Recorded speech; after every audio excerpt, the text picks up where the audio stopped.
হরে কৃষ্ণ, রাধে রাধে, জয়নিতা, জয় গৌর। তো আজকে আমি যে পাঠ আপনাদের সামনে তুলে শোনাবো সেটি হলো যে পঞ্চতত্ত্ব পরিচয় শ্রী শ্রী চৈতন্য মহাপ্রভু। তো শ্রী চৈতন্য মহাপ্রভুর আবির্ভাব লীলা, পঞ্চতত্ত্বের পরিচয় শ্রী শ্রী চৈতন্য মহাপ্রভুর শ্রী মহাপ্রভুর আবির্ভাব লীলা। তো মঙ্গলাচরণ এখানে করা হয়েছে। মঙ্গলাচরণ বন্দহং শ্রী গুরুর শ্রীযুত পদকমলং শ্রী গুরু বৈষ্ণবং চ শ্রীরূপং সাগ্রজাতং সহগণ রঘুনাথিং তাং সজীবন সাতৈতং সদুতম পরিজন হিতং শ্রীকৃষ্ণ চৈতন্য দেবং শ্রী রাধা কৃষ্ণ পদম সহগণ ললিতা শ্রী বিশাখাধীন চন্দ্র শ্রীকৃষ্ণ চৈতন্য প্রভু নিত্যানন্দ শ্রী অদ্বৈত গদাধর শিবাসাদি গৌর ভক্তবৃন্দ। হরে কৃষ্ণ কৃষ্ণ কৃষ্ণ হরে হরে, হরে রাম রাম রাম হরে হরে। এটা হচ্ছে পঞ্চতত্ত্বের যে হচ্ছে মন্ত্র, অর্থাৎ পঞ্চতত্ত্বের মন্ত্র পড়া পরে নাম 32 অক্ষর মহামন্ত্র, যেটি হরে কৃষ্ণ, সেটি করে নেবেন। এবারে বলছি আমি যে প্রদ্যুম্ন মিশ্র নামে যে দক্ষিণ ভারতের এক মহান ব্রাহ্মণ যে আসিয়া বঙ্গদেশের শ্রীহস্ত জেলার বড় গঙ্গায় বসবাস করিতে আরম্ভ করেন। তাহার দ্বিতীয় পুত্র একান্তই বিষ্ণু ভক্ত শ্রী উপেন্দ্র মিশ্র ওই জেলারই কলিঙ্গ পর্বতের নিকট ইক্ষু নদীর পূর্ব তীরে গুপ্ত বৃন্দাবন বা ঢাকা দক্ষিণ অঞ্চলে বাস করতেন।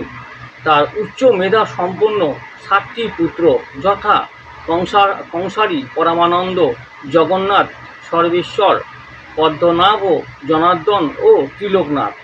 শ্রী জগন্নাথ মিত্র সংস্কৃত ব্যাকরণ ও কাব্যে পাণ্ডিত্য অর্জন করিয়া যৌবনে বিশ্ববিদ্যালয় সহ নবদ্বীপে অধ্যাপনা করিবার জন্য চলিয়া আসেন।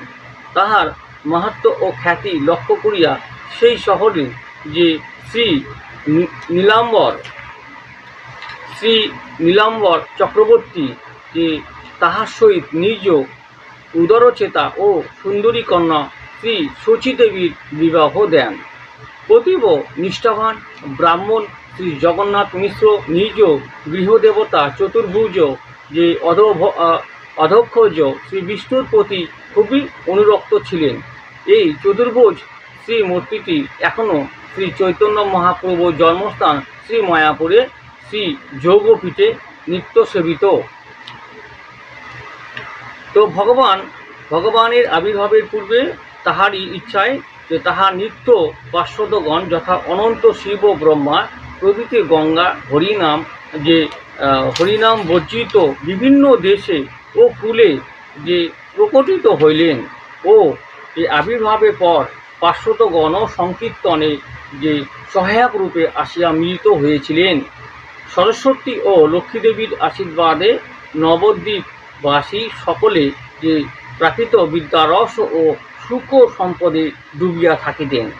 মঙ্গলচণ্ডী, বিশ্বহরি, যে মাণ্ডুলী প্রভৃতি ইতর দেবতার পূজা, পুত্র কন্যা বিবাহে আমোদ প্রমোদে সময় ও অর্থ ব্যয়কে অর্থের সার্থকতা জ্ঞান করিতেন।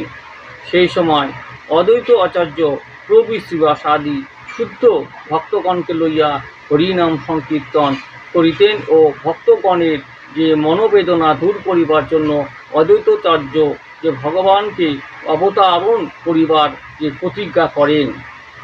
এদিকে 1395 যে শতাব্দীয় মাঘী শুক্লা ত্রয়োদশীতে যে বল দেবাভিন্ন শ্রী নিত্যানন্দ স্বরূপে বীরভূম জেলার যে একচক্রা গ্রামে যে হারাই পণ্ডিত ও পদ্মাবতীর পুত্র রূপে আবির্ভাব হইলেন।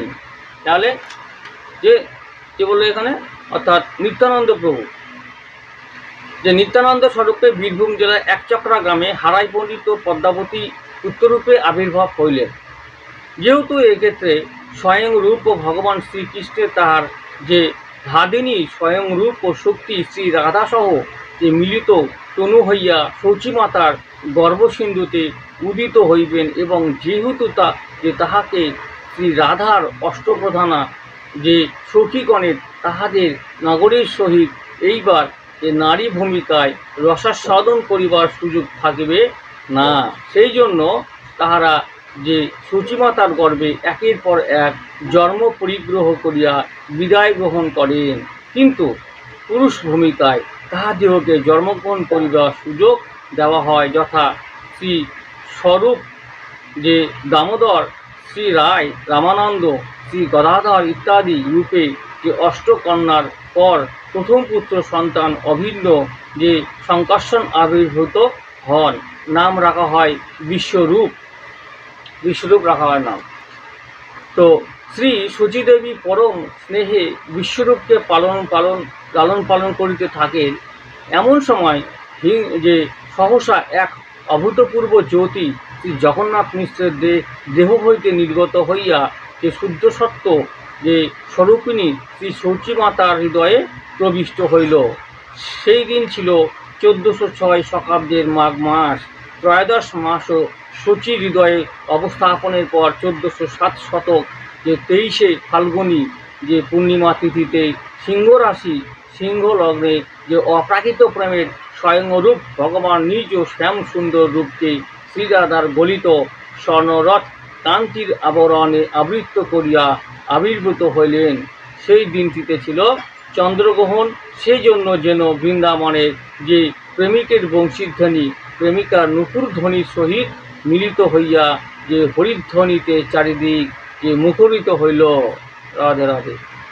খ্যাতনামা জ্যোতিষী যে মাতামহ শ্রী নীলাম্বন চক্রবর্তী দৈবক্রমে আগত অপর এক জ্যোতিষীর সহিত মিলিত হইয়া কোষ্ঠী বিচার ও গণনা করিয়া দেখিলেন যে শিশুটির মধ্যে মহাপুরুষের 32টি লক্ষণ বিদ্যমান।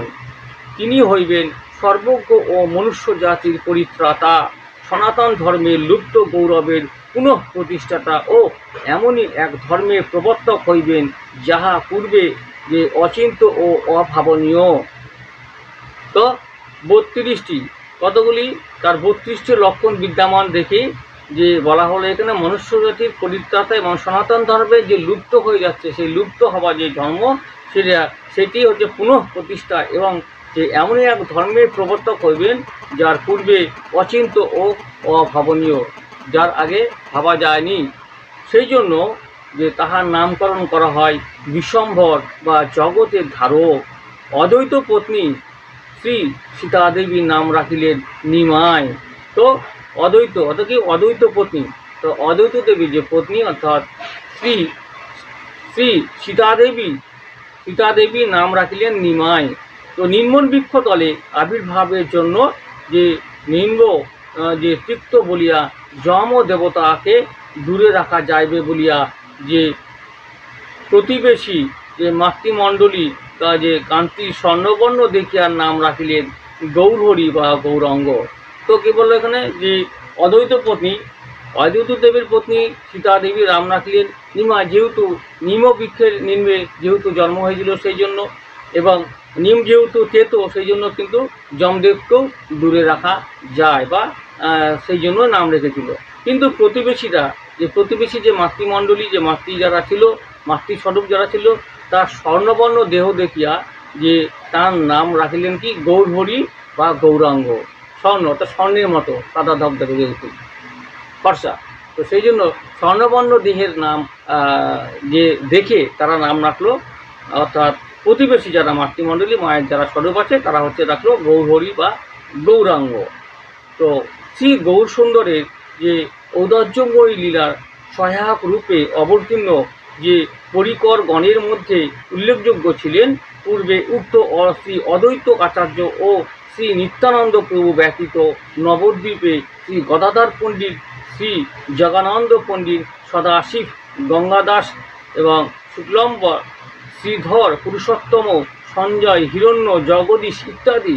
চট্টগ্রামে শ্রী পুণ্ডরিক বিদ্যানিধি, শ্রী বাসুদেব দত্ত ঠাকুর, মুকুন্দ দত্ত, রাধপ্রদেশের বর্ধমানের যে কুলিনগ্রামে শ্রী সত্যরাজ খান, রামানন্দ বসু, শ্রীখণ্ডে শ্রী মুকুন্দ নরহরি ইত্যাদি। উড়িষ্যা দেশে যে শ্রী ভবানন্দ রায়, রামানন্দ রায় প্রভৃতি। শ্রীহট্টে শ্রীনিবাস পণ্ডিত, শ্রী রাম পণ্ডিত, শ্রী চন্দ্রশেখর আচার্য, শ্রী শ্রী জগন্নাথ মিশ্র ও অদ্বৈত প্রভু প্রভৃতি, পশ্চিমে ত্রিহুতে শ্রী পরমানন্দ পুরী ও শ্রী রঘুপতি উপাধ্যায়, ইহারা শ্রী মাধবেন্দ্র পুরীর শিষ্য। শ্রী চন্দ্রশেখর দেব যে প্রভুর মেসো মহাশয়। মুরারি গুপ্ত শ্রীহট্টে বৈদ্য বংশে যে প্রকটিত হইয়া পরে নবদ্বীপে প্রবাসী হয়েছিলেন।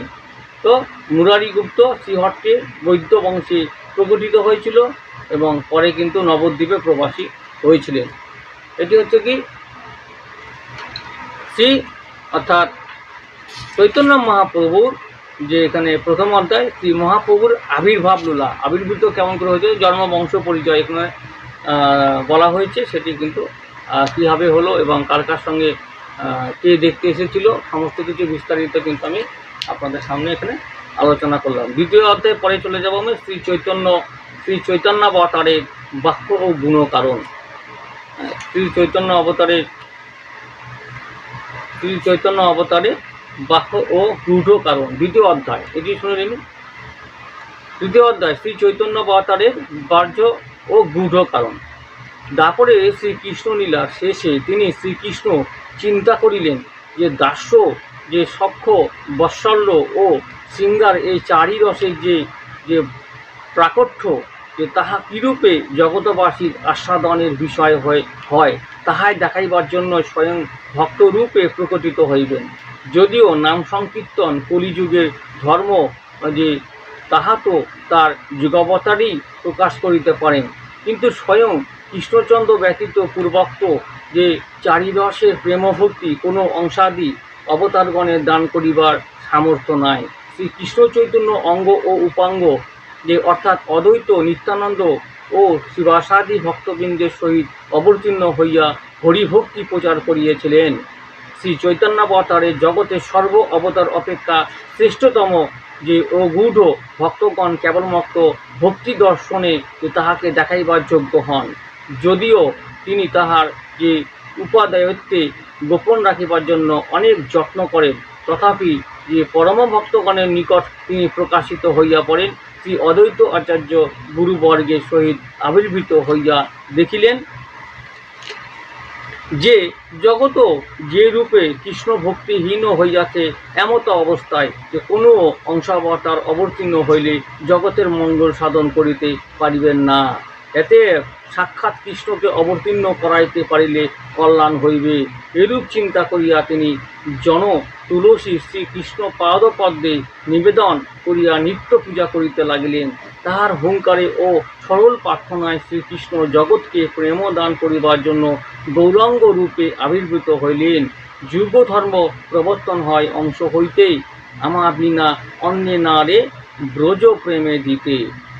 যে চৈত্র 1:3-26 মহাপ্রভুর অন্তরঙ্গ ভক্তগণের মধ্যে শ্রী স্বরূপ গোস্বামী প্রধান, এবং তার যে করচা যে শ্লোক হইতে জানা যায় যে গূঢ় তত্ত্ব তাহা এইরূপ যে প্রথম তাৎপর্য, এবং এই আমার প্রেমের আশ্রয় রাধা ও প্রেমের যে বিষয় হইয়াও আশ্রয় জাতীয় সুখটি অনুভব করিতে পারি না।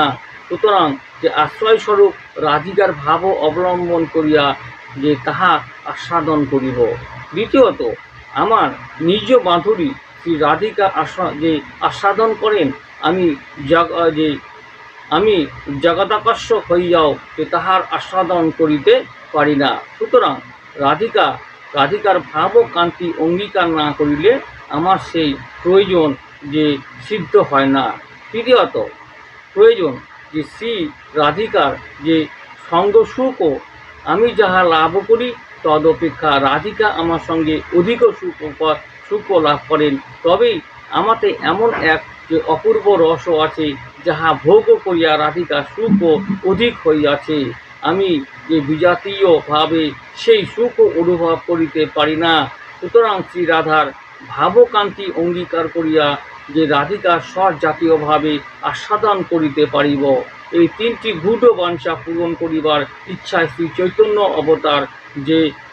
অবতার যুগ ধর্ম প্রবর্তনাদি ও অদ্বৈতাদি ভক্তগণের আরাধনা অবতারণের যে বাহ্য কারণ মাত্র। এই হচ্ছে ভগবানের হচ্ছে অবতার, অর্থাৎ যে শ্রী স্বয়ং যে গৌরাঙ্গ মহাপ্রভু সে হচ্ছে শ্রীকৃষ্ণেরই স্বরূপ, অর্থাৎ রূপ নিয়ে কিন্তু আমাদের এই যে ধরাধামে কিন্তু যে এসেছিল, অর্থাৎ সেই যে কৃষ্ণ ভক্তি এবং কৃষ্ণ রস এবং সেই আমাদেরকে আস্বাদন করাবার জন্য কিন্তু তার যে পন্থা সেগুলো কিন্তু আমাদের উপর কিন্তু সেগুলো পড়ে গেছে। তাই স্বয়ং শ্রী গৌরাঙ্গ মহাপ্রভু যে তিনি কিন্তু আমাদের কাছে যে শ্রীকৃষ্ণ অর্থাৎ কলিযুগে অবতারিত হয়েছেন যে অধর্মের পথ থেকে বিনাশের জন্য এবং যে হরিনাম সংকীর্তনের পথে যে এগিয়ে নিয়ে যাবার জন্য মনোনিবেশ করাবার জন্য কিন্তু তিনি কিন্তু আমাদের কাছে কিন্তু যে এসেছিলেন। তারই ভক্তি এবং তারই প্রতি শ্রদ্ধা জ্ঞাপন করে আমরা যাতে সনাতনীরা যে এই মহামন্ত্র অর্থাৎ শ্রীকৃষ্ণের যে তার বাণী এবং গৌরাঙ্গ মহাপ্রভু যে উপদেশ দিয়ে গেছেন এই ভক্তির পথে যে অগ্রসারিত করাবার জন্য, সেই পথে যেন আমরা থাকতে পারি এবং এগিয়ে যেতে পারি, হরিনাম সংকীর্তনকে নিজের আমাদের জীবনের যে বিশেষ অঙ্গ এবং সম্পূর্ণভাবে আমরা যেন আত্মনিয়োগ করতে পারি। হরে কৃষ্ণ, রাধে রাধে, জয় গৌর জয় নিতাই। তো আজকে আমি এই পঞ্চতত্ত্ব বিষয়ের উপর যে তত্ত্বগুলো অর্থাৎ সেটি দিলাম পঞ্চতত্ত্ব শ্রী চৈতন্য মহাপ্রভু বিষয় এবং দ্বিতীয় অধ্যায় পড়লাম শ্রী চৈতন্য অবতারের কার্য ও গুরু কারণ। এই দুটি পড়ানো হলো। পরবর্তীতে কিন্তু আমি তৃতীয় অধ্যায় নিয়ে আসবো নবদ্বীপ ও দেশের তৎকালীন অবস্থা। নবদ্বীপের সম্পর্কে আমি তৎকালীন যে অবস্থা ছিল সেটির যে বিষয়ে যে আমি কিছু পরিশ্রম পাঠ নিয়ে আসবো সেটি পাবার আপনারা অপেক্ষা থাকুন। হরে কৃষ্ণ, জয় নিতাই, জয় গুরু। সকলকে ভালো থাকুন, সুস্থ থাকুন। আগামী পাঠ পাবার অপেক্ষা থাকুন। জয় শ্রী রাধে।